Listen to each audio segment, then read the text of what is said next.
Okay, let's talk about what to do when you feel totally uninspired, totally dry, no content. I don't know what to post about. You've hit a Um, creative wall. you've hit a creative wall. I've been there many times. And strategies to do this. I think this Mhm. is one of the like it's interesting for me with coaching people. Different people have different strengths, right? Some people they have like endless content ideas. Other people are like, I can't think of anything. I have no idea. And so that's why having some like structure, some things to fall back on is really helpful. Um, and I think one of the main things I recommend all of my clients do is like always have a list of backup ideas. So like I tell people like just make a list in your phone and whenever you come up with ideas and when you're first getting started just sit down for like 10 minutes and write some things so that whenever you feel like I'm uninspired, you can just go to that list and pick the one that feels the best for you that day and just having that running list takes a lot of pressure off. That's what I do. We just have a backlog and like even just having that backlog of ideas, I typically don't even use them, but I think just having that security, that safety net helps me. So that's one really important thing that Mhm. I will start with. Um, I Abby think oh, go or ahead. Kelsey, either of you. Go Take it ahead, away, Kelsey. Abby. Okay. Oh, Um, I really get inspired when I like interact with other people and have conversations with clients and other entrepreneur friends. And we talk about like our struggles or what we're going through or some pain point that I helped a client with because I know it will resonate with other people because you're talking to someone else who's in their shoes about that problem or whatever it is, not necessarily a problem. So I think it's really helpful to do something like that. I had a 3 hour long conversation with one of my really close friends who's also an entrepreneur, and she has been like posting all kinds of posts, and every time I see them I'm like, hey, we talked about that on that 3 hour call. I feel like after we got off the phone she just like created a cranked it document. out. Right. Yeah. But like she messaged me of the first time she posted something we talked about and was like, I cannot even tell you how many people DM'd me after I posted that. So she was like, Mhm. thank you for being like vulnerable with me about this thing that you're going through because Mhm. so many people resonated. Yeah, I will say, just from working with Christina, one thing we've learned, I think, and I've observed this in general, is when you're the expert and you're so honed in on your topic of expertise, it's really hard sometimes to zoom out and see what somebody that's following you and looking to you for guidance actually like needs or wants to know, because in your mind, like what you know and what you're an expert on is so normal to you. And Mhm. so Christina always asks me, she's like, okay, well, if you were a person like you, what would you want to ask about this topic? Like, what are your questions? Because, you know, for Christina, she knows all the answers. So I don't know her all the point, answers. Let's well, not let's not go there. she's all Um, knowing. But I wish. No, I don't. But it's true. It's like and then I'm so surprised by the things you tell me. But to Abby's yeah. point, that's how I get almost all of my inspiration. It's from conversations I have, and that's one from clients, but also just like talking to people who are so outside of my industry actually. Like it actually is so helpful for me when I like go home and visit my family. They don't know about anything that I'm into. And I'm like, wow, this is like the level of aware, like, do you know what I mean? Yeah. The questions they ask, I'm like, this is really helpful. Like, this is actually really helpful that you actually don't even know about that, or like today, like going to the hair salon and talking to my hairdresser and like our conversations and his like genuine curiosity and his questions. And I'm like, those are really good questions. And like, whoa, this is helpful to see what you're wondering. And you can get the same thing even if you're not talking to people, but like consuming content outside of my sphere. So like a book about something totally random or just like a fun movie and I'm just like observing human behavior or different ideas like uh, sometimes when you're staying in the same industry I think a lot of people will try and get more inspiration from within their industry and sometimes that can be helpful but it's actually more helpful for me to like go completely outside of it like I could get more uh like this is so random but I would just always read a fantasy novel. Like when I was doing health posts, I would just always like read a fantasy novel when I felt dried up and like suddenly that just made me think of things. Um so yeah, try things that are outside of your industry, so to speak, and see what that sparks in you for sure. I completely agree. I feel like when you're an expert in a field, you're probably following like mostly other people that are very similar to you. And Mm-hmm. so then it looks like all of the same content is getting reused and copied because a lot of it is. Mm-hmm. I think there's different angles to that. So one, I think it's super helpful to either have people ask you questions that aren't at your level or in your field. And then another thing is if you are going to look at other people, this kind of came up in a marketing meeting we recently had, Christina, but someone brought up to us, like, you don't necessarily look at your competitors to copy them, but you can look at them for and look at their content to see how your perspective differs. So Mm-hmm. it can like spark a new idea on the same topic within you. So I think that was a really interesting point and a good way to find inspiration. That was like my most viral posts have always been like this is, and again, this was like my go-to thing when I was more focused on nutrition, but I would just look for people that I disagreed with. Like, and so Oh I yeah. always followed people who were outside of like my paradigm. It's like totally different now. And then what they were saying, I would be like, oh, I totally disagree. And like that would be the inspiration for my post. I obviously wouldn't be like, oh, this person said this. Like, no, it's leaving them out of it. But I'm like, has anyone told you this? Because actually, I think this, in my Yeah. experience. So that that is for sure really helpful. And like, personal experience, like in general, is I think sometimes people get so caught up in making the content, and like sometimes when you just don't have inspiration, that's your sign to Take go a break, live. man. Go do Yeah. something. Yeah, Yeah, I mean, first step of all, away. there's a lot to be said about just like decision fatigue and overthinking it and just taking a step away. But like when you were talking about reading a fantasy book, it gets that creative side of your brain going again. Cause it's like when we're working and we're working on creative material, we're like very much trying to control the creative from like a logical standpoint sometimes. And so, really just getting into the creative side of your brain and taking a break from all of the logical stuff, I think is so important, and like recognizing where that line is. And then, like you said, just going and living your life. Like you recently have been traveling a lot, and like how much has come through for you since just going to new places and like doing things. It's crazy. But yeah, I Yeah. think change of environment, maybe like go meet up with someone you haven't met up with in a while. Simple things like that. I just think like a change of surroundings can really do a lot for your brain. Yeah. Including people. Mm-hmm. Hmm. For sure. I clean my room when I need some motivation. I don't know Ooh. why. Like I think it's like a clean slate. Like too much Yeah. clutter is too much around me. And like getting something else done and completed makes me feel like, okay, I do have something in me. Like I'm not totally drained, you know? Hmm. Yeah.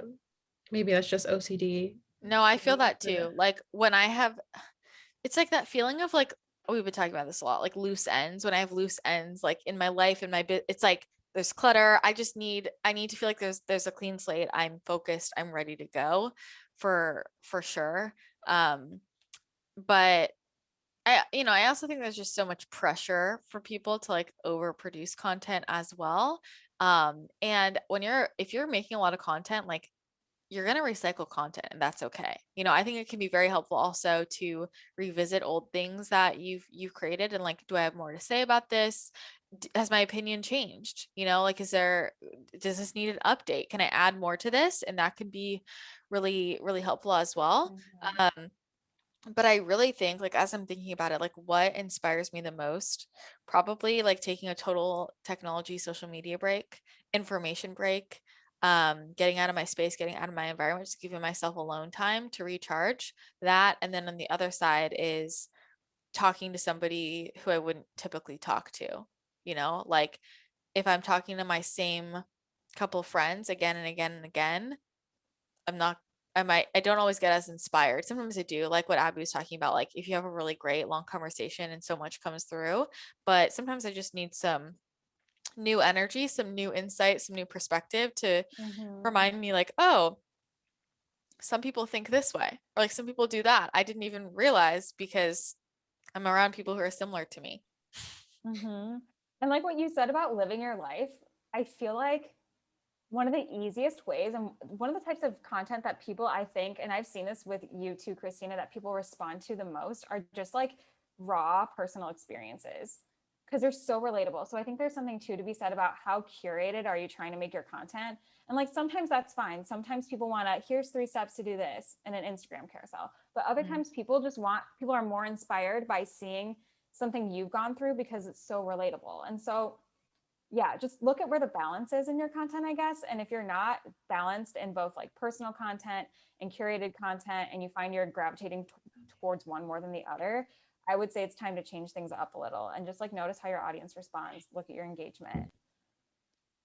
Yeah, well, and even the quality of educational content when it comes from experience rather than just like reading about things it's so clear.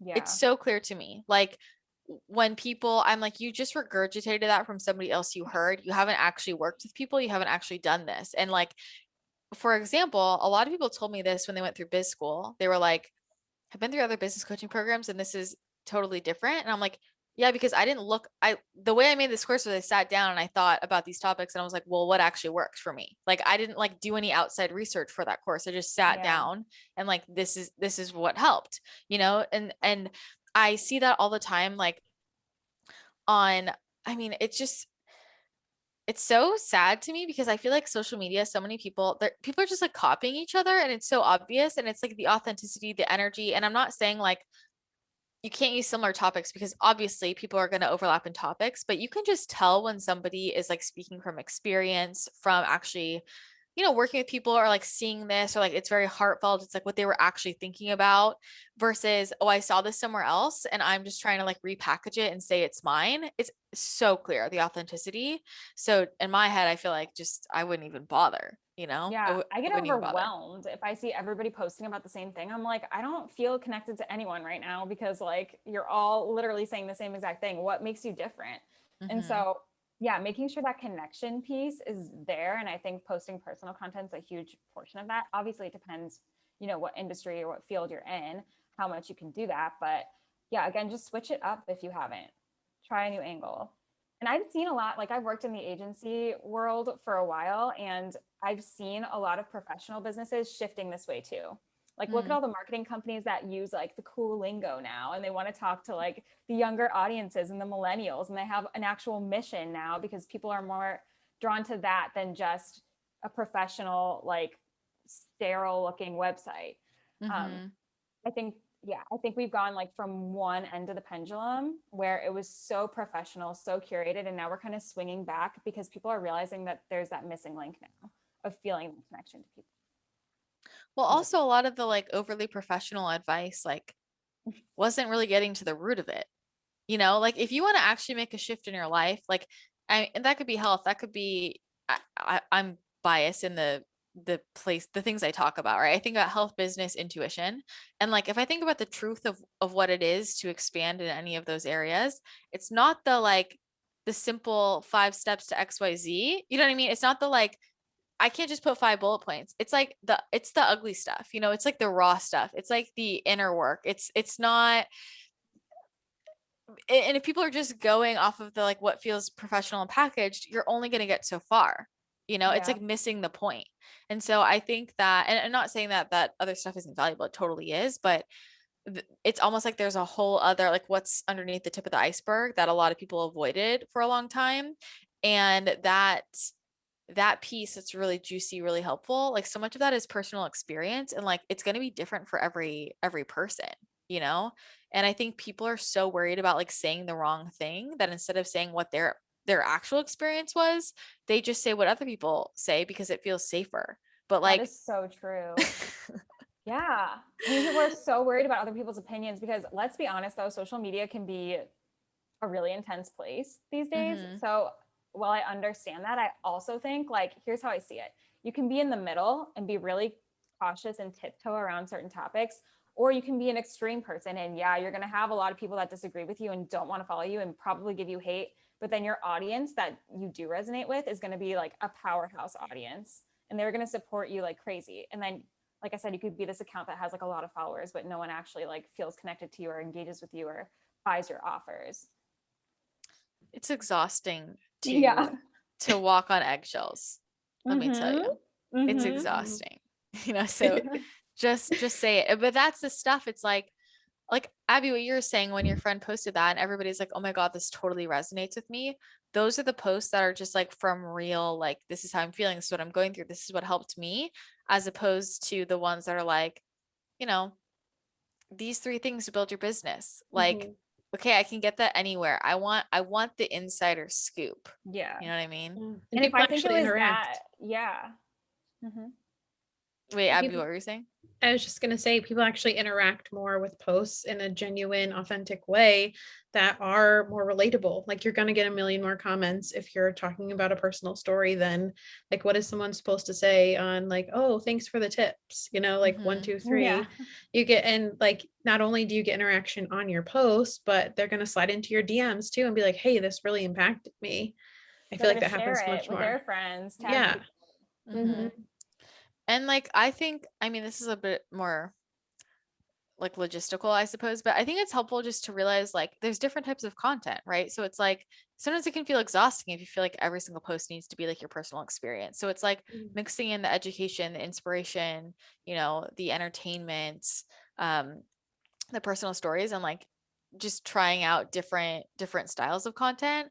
I know for me, like I get inspired in different ways for different types of content. Like I actually get the way for reels, I like to just go on my explore page and I just watch a bunch and none of them have to do with my niche at all.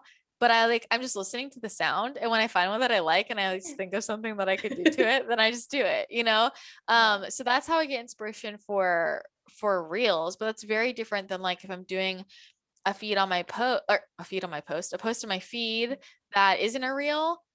It's typically just something that I've talked to a client about that's like coming through for me that I'm thinking about, it's coming up. Like, so it just depends on the content as well. And I would say things like, the podcast is a bit more, how do I describe how I think about the podcast? I mean, it needs to feel like a bigger topic and like there's more to be said about it. And I often will use like lists and stuff to anchor just to make it more digestible for people. But then I can like go in depth and actually get into the nitty gritty stuff too. Um, so yeah, for podcasts, I'm typically thinking like, what's more of an overarching theme rather than being much more specific, like on Instagram or something. And again, I get a lot of inspiration from old um, content I've made, and then conversations with clients, like what are people saying? What are they commenting? What questions are they asking? And a great thing to do is literally just ask your audience, like, what do you want to know about this? Doing a Q&A, like keep a pulse on them. I think so often people forget, ask them for their questions. They want to interact. They want to feel like they're getting to play a role in it. Mhm. It's like there's no one better to learn from than your audience. And something you can also do, depending on what stage you're at, if this feels good for you, it can be helpful to just like interview somebody who would potentially be an ideal client. Like you could have a friend who you feel like, oh, my ideal client would be somebody like this, and just start asking them questions and see what questions they have and what are they Googling and all of that. And then you have a whole list made around, like topics to talk about on social media. So that's something else that you can do as well. For sure. You guys have any other tips you want to wrap up with? I don't think so. I mean, in summary, I would say if you feel like you're really caught in this cycle of like you're turning your gears and nothing's coming out, that's when you take a break. Everyone take Mm-hmm. a break, go live your life. You'll gain so much insight and inspiration from just like changing your surroundings. Also, remember that you can recycle your content whenever you need to. I recently read somewhere like, don't be afraid to reuse an old post that did really well 6 months ago. I mean, there's a reason it did well, it helped a lot of people.